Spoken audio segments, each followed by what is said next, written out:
آسمان ناظرین پروگرام آج کی بات کے ساتھ میں ہوں امتیاز میر۔ پی ڈی ایم کا جلسہ ایک تاریخی جلسہ ہوا ہے گجرانوالہ کے اندر۔ تحریک کا آغاز ہو چکا اور نیندیں اڑ گئی ہیں خان صاحب کی، پرائم منسٹر صاحب کی۔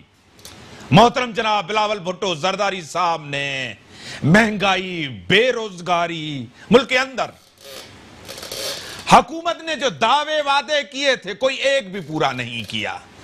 2 سال کا عرصہ گزر چکا ہے، اس جمہوری حکومت میں عوام کا جینا حرام کر دیا اس حکومت نے۔ کہیں ڈیلیورنس آپ کو نظر نہیں آ رہی، بار بار خان صاحب وعدے اور دعوے کر رہے ہیں کہ میرے دور میں کچھ نہیں ہوا، اور آج خان صاحب نے کہا ہے کہ میں اب نیا عمران خان بن گیا ہوں، پہلے والا عمران خان میں نہیں ہوں، ایک نیا عمران خان ہوں۔ انہوں نے پیغام دیا ہے، نیب اور عدلیہ کو پیغام دیا ہے اور کہہ رہا ہے میں انتظار کروں گا نواز شریف صاحب آپ واپس آئیں، میں دیکھتا ہوں۔ پی ڈی ایم دوسرا بڑا جلسہ کراچی کے اندر کل ہوگا، اور عوام کے اندر ایک مایوسی اور ایک جوش جذبہ تو ہے، اور اس حکومت کی نااہلیاں بھی آپ کے سامنے ہے۔ اسی کو اپنے اسٹوڈیو میں دعوت دی محترم جناب ڈاکٹر مرزا اختیار بیگ صاحب، سینئر رہنما پاکستان پیپلز پارٹی، ایک معروف بزنس مین، رائٹر ہیں، آتھر ہیں، اور پی سی سی آئی کے سینئر رہنما ہے، اور کسی تعارف اور تعریف کے محتاج نہیں ہے۔ سر میں آپ کو ویلکم کرتا ہوں اپنے چینل۔ شکریہ امتیاز۔ سر ایک تحریک چل پڑی ہے، حکومت کی کارکردگی آپ کے سامنے ہے، گورننس آپ کے سامنے ہے، ڈیلیورنس آپ کے سامنے۔ 2 سال سے زیادہ عرصہ مرزا صاحب، ڈاکٹر صاحب گزر چکا، کچھ بھی تو نہیں کر پائی یہ گورنمنٹ۔ بالکل آپ نے صحیح کہا، وہ تمام دعوے، وہ تمام وعدے جو ہیں اس میں کوئی ایک بھی پورا نہیں ہوا ہے۔ 1 کروڑ نوکریاں اور 50 لاکھ مکانات کے جو نعرے تھے جن سے لوگوں کی امیدیں جاگی تھیں وہ دم توڑ چکے ہیں، بلکہ بے روزگاری اب بڑھنا شروع ہو گئی ہے، کیونکہ وہ لوگ جن کو کرونا وائرس میں جاب سے نکالا گیا، ملک اور ایون ملک سے باہر 1 لاکھ سے زیادہ لوگ باہر سے آئے ہیں، اپنی ملازمتیں ان کی ختم ہو گئی ہیں، تو لوگوں میں بڑی مایوسی ہو گئی ہے، اور یہ ایک ہی چیز لے کے چل رہے ہیں، کرپشن کرپشن کرپشن، کیونکہ ان کو پتہ ہے کہ جن نعروں پہ یہ آئے تھے تبدیلی کے اور کرپشن سے، ان دونوں نعروں سے اب یہ عوام کو کچھ ڈیلیور نہیں کر پا رہا ہے، اور اب عوام ان سے یہ پوچھتے ہیں کہ کرپشن گڈ گورنرز کا ایک حصہ ہوتی ہے، اگر 100 ہے گڈ گورنر تو 10 ہوتی ہے کرپشن۔ پورا آپ صبح دوپہر شام کرپشن کی بات کرتے رہتے تو یہ مہنگائی کون دیکھے گا، یہ صنعت کو کون دیکھے گا، ایکسپورٹ کو کون دیکھے گا، بے روزگاری کو کون دیکھے گا۔ آج آپ کو پتہ ہے کہ پاکستان کی ہسٹری میں اتنی مہنگائی کبھی نہیں آئی، ہمارے 4 یا 5% انفلیشن افراط زر تھا، جو اب 10% ہو گیا، دگنا 100% بڑھ گیا، اور آئی ایم ایف نے 11 سے 12% کی پیشن گوئی کی ہے۔ آپ یہ دیکھ لیں کہ 115 روپے کی شکر، 2400 کا 10 کلو کا آٹا، 200 روپے کلو کا ٹماٹر، یہ میں نے کبھی زندگی میں نہیں سوچا تھا۔ 15 روپے کا ایک انڈا، 20 روپے کا ایک نان، تو جو 6 نان گھر پہ بچے کو، 6 بچے اگر کسی کے ہیں فیملی ممبر ہیں لاتا تھا وہ، اب وہ 6 نہیں لا سکے گا ان پیسوں میں، اب وہ 4 نان لا کے ان کے پیٹ کی آگ بجھائے گا۔ تو یہ تبدیلی تھی کیا؟ اس کی تبدیلی کا خواب دکھایا گیا تھا۔ میں سمجھتا ہوں بری طرح سے عمران خان کی حکومت ناکام ہو چکی ہے، معاشی طور پہ بری طرح سے ناکامی ہوئی ہے، اور لوگوں میں جو مایوسی کا عالم ہے میں نے اس سے زیادہ کبھی نہیں دیکھا۔ میں یہ سمجھتا ہوں کہ عمران خان کو ایک کرپشن، انتقام، نیب سے کہوں گا، عدلیہ سے کہوں گا، وہ بھائی آپ کس کیپیسٹی میں کہہ سکتے ہیں؟ عدلیہ آزاد ہے،